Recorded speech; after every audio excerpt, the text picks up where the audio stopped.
Impeachment-ի գործընթացում այդպես լուրջ նկատելի առաջընթաց կարծես թե չկա, դուք էլ չեք որոշել մասնակցելու եք ընտրություններին, թե ոչ, դա էլ է ինչ-որ գործոններից կախված։ Հիմա որ երկուսն էլ չլինի, օրինակ, տեսականորեն, չգիտեք ինչ կլինի, ձեր քաղաքական ուժը ինչու է զբաղվելու այդ դեպքում, ինչ եք պատրաստվում անել։ Այսինքն, եթե ընտրություններ չկան, քաղաքական ուժը անելիք չունի։ Մենք պատրաստվում ենք շարունակել մեր պայքարը շատ մեծ ինտենսիվությամբ եւ կարծում եմ մեր հաջորդ հանդիպումը այստեղ impeachment-ի մասին նոր բան կլսեք։ Այսինքն չեմ ասելու ինչ, բայց սպասեք կլսեք։ Մի ճիշտ ուղղակի ես ճիշտ հասկացա, որ դուք այս բանը չեք կարող կանխատեսել ընդդիմությանը միավորվելով կհաջողվի իշխանություն վերցնել խորհրդարանում, ինչպես որ տեղի ունեցավ Գյումրիում։ Ոչ, միավորվելու մասին չի խոսքը, ես նորից պետք է կրկնեմ, խոսքը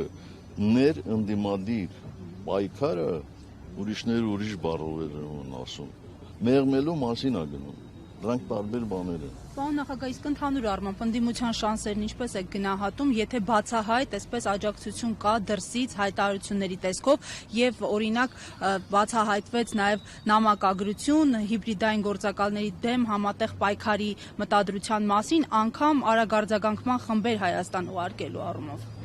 Ես հիմա եկեք շանսերի մասին չխոսեմ, բայց ասեմ հետեւյալը. դուք չեք կարող մի փաստ բերել Հայաստանի, նորանկախ Հայաստանի պատմության մեջ մի դեպք, գոնե մի դեպք, երբ որ ազդեցիկ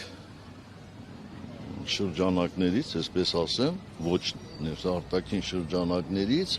որևէ մեկը ուղիղ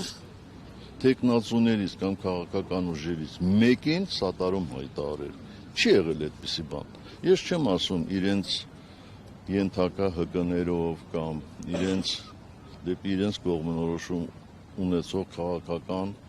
ուժերով կամ նույնիսկ փորձագետների մասին չի խոսքը։ Խոսքը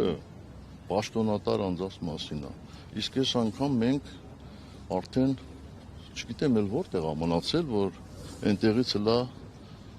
իրենց կարծիքը Հայաստանի ընտրությունների մասին, հաղթողի մասին, իրենց ցանկությունը չեն արտահայտել։ Միգուցե էլի կարող լինի։